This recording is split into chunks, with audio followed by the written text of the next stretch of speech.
The Maharashtra live मध्ये आपलं सर्वांचं स्वागत आहे. मी सध्या अमरावती शहरातील छत्रपती संभाजी महाराज चौकात आहे.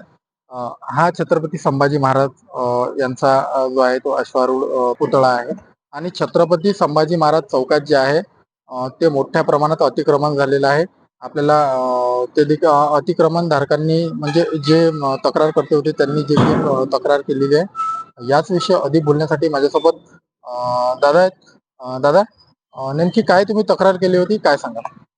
गेल्या कित्येक वर्षापासून छत्रपती संभाजीनगर चौक येथे अनधिकृत झोपडपट्टी बसलेली आहे.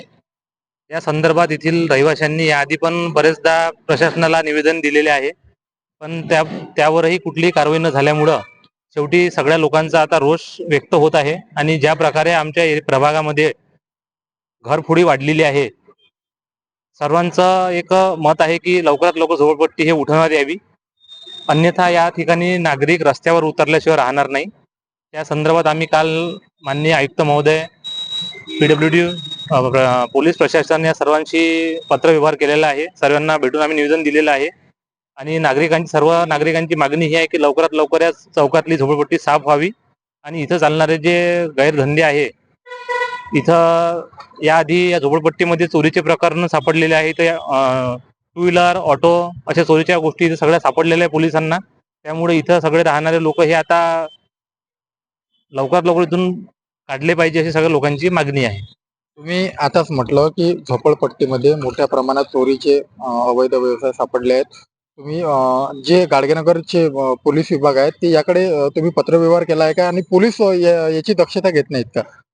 नाही, याआधी पत्रव्यवहार लोकांनी इथे केलेला आहे. आम्ही काल जेव्हा साहेबांना भेटून, जाधव साहेबांना भेटून जेव्हा आम्ही हा विषय मांडला, तर त्यांनी यावर आम्ही प्रशासनाला सहकार्य करू आणि गाडगेनगर पोलीस स्टेशनची नेहमीच मदत झालेली आहे आम्हाला. त्यामुळं काही त्याबद्दल बोलण्यात काही अर्थ नाही आहे आणि ते लोक आमच्या सोबत नेहमी आहे आणि लवकर लवकर ते कारवाई करतील याचा आम्हाला खात्री आहे.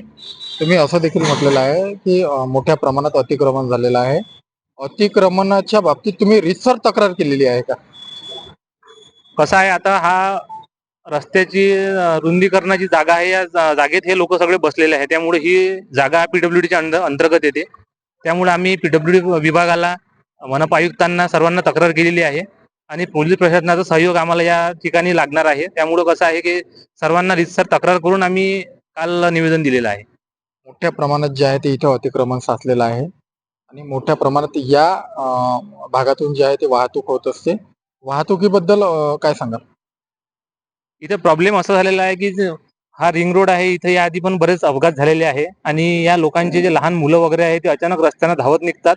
आताच 2 मिनिटा पहिले इथे एका टू व्हीलरने एका कटल्याला उडून दिलेला आहे. तो कटला पण तुम्ही जर 2 मिनिटात जाऊन बघितलं तुम्हाला पडलेलं दिसेल तिथं. त्यामुळे हे सगळे अनधिकृत झोपडपट्टीतून हटवून पुनर्वसन या ठिकाणी करायला पाहिजे अशी सर्व लोकांची मागणी आहे. नक्कीच. हे होते वैभव गबने यांनी जे आहे ते सविस्तर आपल्याशी चर्चा केलेली आहे आणि सविस्तर यांचं मत मांडलेलं आहे. कॅमेरा पर्सन मल्हारसह योगेश मोकार, द महाराष्ट्र लाईव्ह, अमरावती.